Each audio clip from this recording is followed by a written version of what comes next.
राम राम सभी को। आज हम हिंदी का टॉपिक समास देखेंगे। बहुत ही आसान और इजी टॉपिक है अगर ध्यान से देखोगे तो, नहीं तो बहुत ही कॉम्प्लिकेटेड है अगर ध्यान से नहीं समझा तो। समास का अर्थ होता है संक्षिप्त करना, यानी कि छोटा करना। जैसे राजा का पुत्र एक वाक्य है, इसका समास रहेगा राजपुत्र। इससे रिलेटेड हम कुछ एमसीक्यू करेंगे, लेकिन उससे पहले हम थ्योरी करते हैं। समास में दो पद होते हैं, एक पूर्व पद एक उत्तर पद। पूर्व पद मतलब पहला पद, उत्तर पद मतलब बाद का पद प्रधान होते हैं। समास के मुख्य रूप से चार भेद होते हैं: द्वंद्व, बहुब्रीहि, तत्पुरुष, अव्ययभाव समास। तो कुछ बच्चे ये भी सोचेंगे कि जो कर्मधारय है और द्विगु है वो भी तो एक समास का भाग है, लेकिन वो तत्पुरुष के ही भाग है। अब हम समास के एक एक करके सभी भेदों को देखेंगे। द्वंद्व समास, द्वंद्व में दोनों पद प्रधान होते हैं। बहुब्रीहि में दोनों पद अप्रधान होते हैं, कोई अन्य पद है वो प्रधान होता है। अव्ययभाव समास में पहला पद प्रधान होता है। तत्पुरुष में उत्तर पद प्रधान होता है। अब हम कुछ एमसीक्यू देख लेते हैं। फर्स्ट क्वेश्चन है राजपुत्र, अगर इसका हम विग्रह करेंगे तो राजा का पुत्र। सेकंड आंसर यानी कि बी तत्पुरुष राइट आंसर रहेगा। दिन और रात, दिन और रात में द्वंद्व समास है क्योंकि इसमें दोनों पद प्रधान है। नीलकमल में कौन सा समास रहेगा?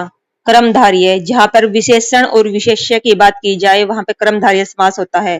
यथाशक्ति में कौन सा समास है?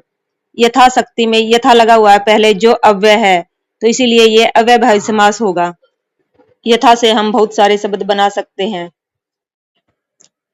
त्रिलोकी में कौन सा समास है? अगर ऑप्शन में बहुब्रीहि है तो हम बहुब्रीहि के साथ जाएंगे क्योंकि त्रिलोकी भगवान शिव को भी कहा जाता है। लेकिन हमारा ऑप्शन अब राइट बी रहेगा द्विगु। चक्करपाणी में कौन सा समास है? बहुब्रीहि समास। माता पिता में कौन सा समास है? माता पिता दोनों में दोनों पद प्रधान है, इसलिए द्वंद्व समास रहेगा। महापुरुष में कौन सा समास है? इसका अगर विग्रह करेंगे तो महान है जो पुरुष, महान है वो विशेषण है और पुरुष है वो विशेष्य है, इसलिए कर्मधारय समास रहेगा। जहां पर विशेष और विशेषण की बात होगी वहां पर कर्मधारय समास रहता है। रसोई घर का सही समास विग्रह क्या है? रसोई के लिए घर, इसमें तत्पुरुष समास रहेगा। प्रतिदिन में कौन सा समास है?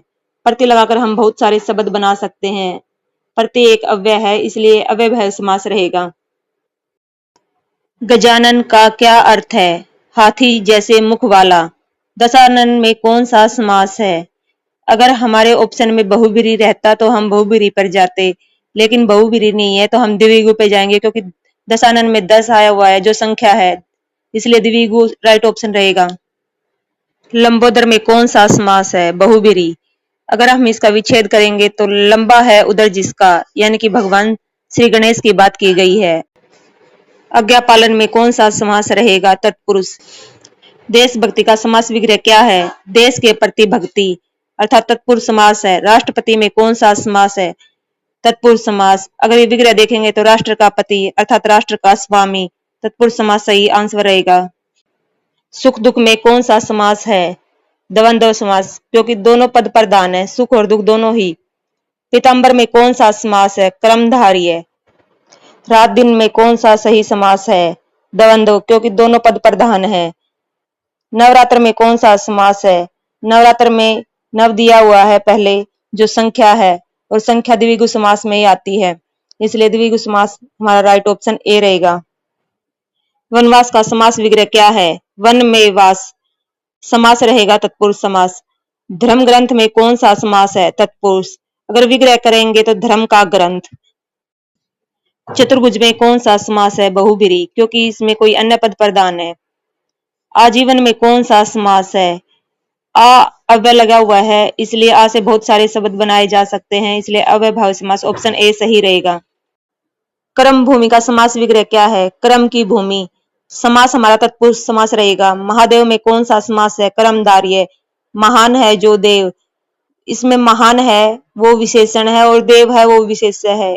जहां पर विशेषण और विशेष्य बताया जाए वहां पे कर्मधारय समास होता है।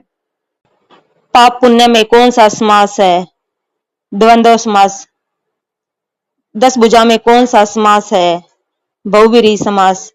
गृह कार्य का समास विग्रह क्या है? घर का कार्य, तत्पुरुष समास होगा। भरपेट में कौन सा समास है? भरपेट में भर आगे लगा हुआ है तो ये अव्यय है, इसलिए अव्यय भाव समास रहेगा।